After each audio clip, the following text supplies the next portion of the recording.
बिस्मिल्लाहिर्रहमानिर्रहीम। अस्सलाम वालेकुम। लेकिन कहानी में आगे बढ़ने से पहले आप तमाम दोस्तों से इल्तमास है कि हमारे चैनल ज़रा सी आहट को सब्सक्राइब कर दीजिए और साथ घंटी के बटन को दबा दीजिए ताकि हमारी न्यू आने वाली कहानी का नोटिफिकेशन आपको मिल सके। शुक्रिया। ये तो बहुत बुरी बात है, इसमें कोई अच्छाई नहीं है। शाहजी फयाज खान ने तकरार की, क्या आप इसी शहर के किसी थाने को बतौर मिसाल पेश कर सकते हैं जिसकी पुलिस रिश्वत भत्ता और गैर कानूनी जुर्माना वसूल ना करती हो? इनमें से कितने ऐसे हैं जो आप जैसी शरीफाना जिंदगी गुजार रहे हैं? देखो, तुम पुलिस को मुजरमों और डाकुओं की सफ में ना लाकर खड़ा करो। शाहजी ने नरमी से कहा, पुलिस में भी काली बेड़े हैं, इसमें कोई शक नहीं कि इनकी तादाद पहले से ज्यादा हो गई है। इसका ये तो मतलब नहीं कि तुम सब पर इल्जाम लगाओ। मुझ जैसे हजारों इस महकमे में मिलेंगे, आखिर करें तो क्या करें शाहजी, इस महंगाई के दौर में गुजारा नहीं होता।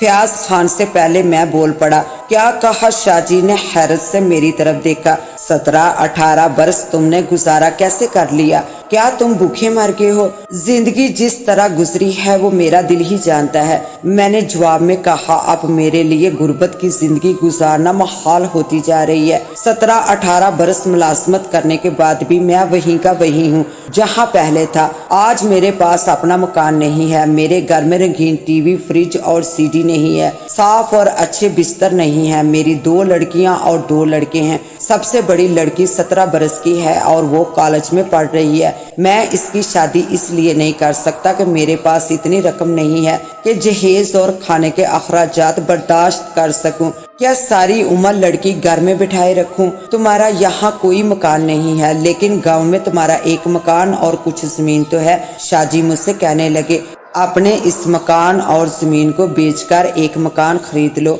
या नहीं तो फिर वो चीजें जिनके बगैर तुम और तुम्हारे बीवी बच्चे अपनी जिंदगी अधूरी समझते हैं। अगर तुम्हें अपनी जवान बेटी की इतनी ही फिक्र है तो पहले अपना मकान फरोख्त करो और इस रकम से अपनी बेटी की शादी कर दो। इस तरह तुम बहुत कुछ कर सकते हो। मेरा वो मकान और जमीन मेरे आबाओ अजदाद की निशानी है। मैं इनकी बातें सुनकर खार खा गया और जज्बाती लहजे में बोला, मैं इसे किसी कीमत पर फरोख्त नहीं करूंगा। अगर तुम्हें अपना मकान और जमीन इतनी ही अजीज है तो फिर तुम्हें रोना और खुदा से शिकवा नहीं करना चाहिए, ना ही गलत रास्ते पर चलने के बारे में सोचना चाहिए। शाहजी, हम तो गलत रास्ता इन लोगों को लूटने के लिए अख्तियार कर रहे हैं जिन्होंने गरीबों को दोनों हाथों से लूटा है और रातों रात अमीर बन गए हैं। गलत काम गलत है। हराम की कमाई घर का सुकून चैन हराम कर देती है। हराम की कमाई का असर सारे घर पर पड़ता है और फिर हराम की कमाई का जहर खून में सरायत कर जाए तो आदमी बिगड़ जाता है। हराम की कमाई जहन्नम की आग की तरह है जो इंसान को सारी उम्र जलाती रहती है। आखिरत में भी वो जहन्नम की आग बन जाएगी। शाहजी, आप कौन सी दुनिया की बातें कर रहे हैं? ये 21वीं सदी है, सब कुछ जायज है। ये सब किताबों और फिल्मों की कहानियां हैं। आप दूर मत जाइए, हमारे महकमे को ले लें। कितने ही लोग इस हराम की आमदनी से अमीर बन गए हैं। जरा एक घर, ऐसा घर मिसाल के तौर पर बता दे जो इस हराम की कमाई की वजह से तबाह हो गया हो, इनका चैनो सुकून गारत होकर रह गया हो। वो सब मजे की जिंदगी गुजार रहे हैं, हम हराम और हलाल के चक्कर में अच्छी जिंदगी को तरस रहे हैं। ये सारी महज बातें हैं, इनमें कुछ नहीं रखा है। तुम जो चाहो करो, मैं इस काम में तुम्हारा शरीकार नहीं बन सकता। मैं अपनी ईमानदारी की जिंदगी से खुश हूँ। शाहजी ने रुककर एक गहरा सांस लिया। मेरा ज़मीर जिंदा है और मेरे हाथ साफ हैं। मेरे इन हाथों ने आज तक हराम की आमदनी से मेरे वजूद को मैला नहीं किया। इतनी उम्र किसी न किसी तरह गुजर गई है, जो उम्र बची है वो भी इसी तरह बीत जाएगी। अब मैं किसी बेगुनाह के हलाल की कमाई से अपनी जेब नहीं भर सकता। वाह भाई वाह, फयाज खान बोला। शाहजी, आप अब्दुर्रहमान ठेकेदार को तो जानते ही हैं। गुजरे वक्तों में इसके पास कितना सरमाया था, क्या अपने क्या पराये, सब इसके घर में जमा रहते थे और ऐश करते थे। अपने सब खानदान का रखवाला था। बड़े बड़े लोग इसकी चौखट पर आते थे। इसके यहाँ एक हजूम होता था, लेकिन वक्त ने इसे कंगाल कर दिया है। रुपया, पैसा, गाड़ियां सब बिक गई हैं। कल तक जो इसके अपने थे मुंह फेर कर शहर की रोशनियों में गुम हो गए हैं। इसकी गुर्बत की वजह से इसकी सगी बहन ने इसके बेटे की मंगनी तोड़ दी और वो गली गली कहता फिरता है कि कोई मेरे बेटे की शादी शादी करा दे, फिर आप अपनी लड़कियों की शादी कैसे करेंगे? आजकल क्या आप लड़कियों की शादी के लिए परेशान और फिक्रमंद नहीं हैं? जहेज, लेन देन और खाने के लिए एक बड़ी रकम की जरूरत है। आप इतनी बड़ी रकम कहाँ से लाएंगे? आपको कौन कर्ज देगा? आप एक ईमानदार पुलिस वाले हैं। इनकी शादी मैं नहीं, वो करेगा जिसने पैदा किया है, वसाइल भी वही पैदा करेगा। शाहजी कहने लगा, मैं कुछ दिनों पहले वाकई बहुत परेशान था कि मेरी बेटियों की शादी कैसे होगी। इनके लिए दो बहुत अच्छे रिश्ते आए हुए थे। मैंने अपनी बीवी के मशवरे पर अपने गांव का मकान और अपनी जमीन बेचने का फैसला कर लिया है। इस रकम से दो बड़ी बेटियों की शादी करके बाकी रकम तीसरी बेटी के लिए रख छोड़ूंगा।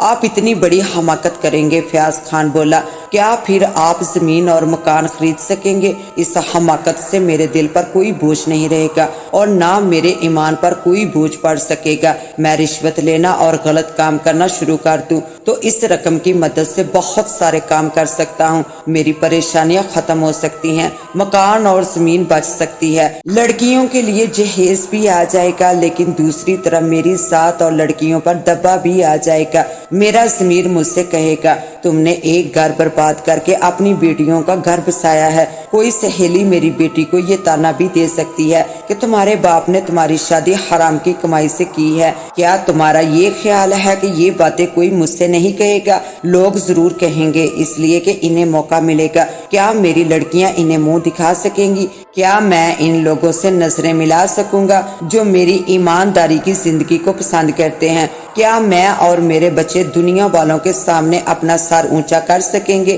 क्या मैं खुद इनकी नजरों में जलीलो ख्वार नहीं हो जाऊंगा कि मैंने 18 बरस की नेकियों पर एक ही दिन में स्याही फेर दी? तुम्हें अपने ख्यालात मुबारक हो। आज के दौर में कोई इस अंदाज से सोचता है और ना देखता है, इसलिए कि इसे आज सिर्फ इसे अपनी फिक्र है। तुम अपने लिए नहीं, इन बच्चों के लिए सोचो जो कल बड़े होंगे, इनका मुस्तकबिल क्या होगा। तुम्हारा ख्याल है मैं किस लिए कड़ी धूप में खड़ा जल रहा हूँ? इसलिए कि एक पैसा रिश्वत का नहीं लेता हूँ, इसलिए कि इनके सरों पर नेकी की छांव रहे। मैं सादगी और ईमानदारी की जिंदगी इसलिए गुजार रहा हूँ कि वो जब बड़े हों तो इनका सर किसी के सामने ना झुके, इन पर उंगलियां ना उठे, इन्हें कोई ताना ना दे। वो सारी दुनिया के सामने सीना तान कर चलें, किसी से नजरें ना चुराएं, इन्हें मेरी वजह से किसी के सामने शर्मिंदा ना होना पड़े। आखिर मैं और मेरे बीवी बच्चे क्यों एक मुसीबत की जिंदगी गुजार रहे हैं? इसलिए कि कल बच्चे दयानतदार बने, मेहनती हों। इन्हें इस बात का एहसास हो कि दौलत हासिल करने के लिए गलत रास्ते पर नहीं चलना चाहिए। अगर कोई शख्स दयानतदारी और मेहनत से दौलत नहीं कमा सकता तो इससे ईमानदारी से जिंदगी गुजारना चाहिए। दूसरों से दौलत छीनना गुनाह है। दौलत हासिल करने का यही एक रास्ता नहीं है। रिश्वत लें और मंशियात फरोशी करें। हमें भी बच्चों पर इतनी मेहनत की जरूरत है। चोर, डाकू, कातल और लटेरे बनना तो आसान है। बच्चों को आजाद छोड़ दो और इनसे कहो कि वो दौलत हासिल करें तो वो खुद ही चोर डाकू बन जाएंगे, जिस तरह आजकल के जवान बन रहे हैं। शाहजी, रिटायर होने के बाद तुम किसी मस्जिद में मौलवी की मुलाजमत कर लेना। फयाज खान के लहजे में तनस था, तुम वजू बहुत अच्छा कर लेते हो। अच्छा एक बात बताओ, इस दुनिया में रिश्वत खोरों की इतनी इज्जत क्यों है? क्या तुम किसी एक रिश्वत खोर को मिसाल के तौर पर पेश कर सकते हो जिसकी इज्जत ना की जाती हो? सबसे पहले तो आप SHO साहब को ही ले लें। फयाज खान तंजिया अंदाज में मुस्कुराया, इनकी क्या तनख्वाह है सारी दुनिया ही जानती है। कौन नहीं जानता कि वो सारी दुनिया का चक्कर लगाकर हज और उम्रा भी कर रहे हैं। इनका बंगला और साजो सामान किसी तरह 50 लाख से कम नहीं है। उन्होंने अपना मकान बनाने की खुशी में दावत दी। इसमें महकमे के आला अफसरान के अलावा बड़े बड़े आदमियों ने भी शिरकत की। किसी ने इनसे ये भी नहीं पूछा कि बंगला, गाड़ियां और हज उम्रे के लिए दौलत कहाँ से आई। इस तरह कितने DSP, SPO आला रिहायशी इलाकों में रहते हैं, इसके बावजूद इनकी कितनी इज्जत की जाती है, इनका कितना एहतराम किया जाता है, ये आप अच्छी तरह जानते हैं। शाहजी इसकी बात सुनकर थोड़ी देर तक खामोश रहे, जैसे लाजवाब हो गए हों। फिर वो जाने के लिए उठ खड़े हुए और बोले, मेरे ख्याल में तुम ऐसे हराम खोरों के घर का हाल अच्छी तरह जानते हो। ان کے گھروں میں وہ سکون نہیں ہے جس کے لیے انہوں نے غلط راستے سے دولت حاصل کی ہے۔ ان کی بیویاں، بیٹیاں اور بیٹے بگڑ چکے ہیں۔ ایک روز انہیں اسی دنیا میں حساب دینا ہے۔ دنیا میں نہ صحیح تو آخرت میں ضرور دیں گے، اور اپنے ساتھ کچھ بھی نہ لے جا سکیں گے سوائے اپنے اعمال کے۔ اس کہانی کا بقیہ حصہ دیکھنے کے لیے پارٹ 3 کا وزٹ کریں۔ اس کے ساتھ ہی اب مجھے دیں اجازت، ملتے ہیں انشاءاللہ پارٹ 3 کے ساتھ، تب تک کے لیے اللہ نگہبان۔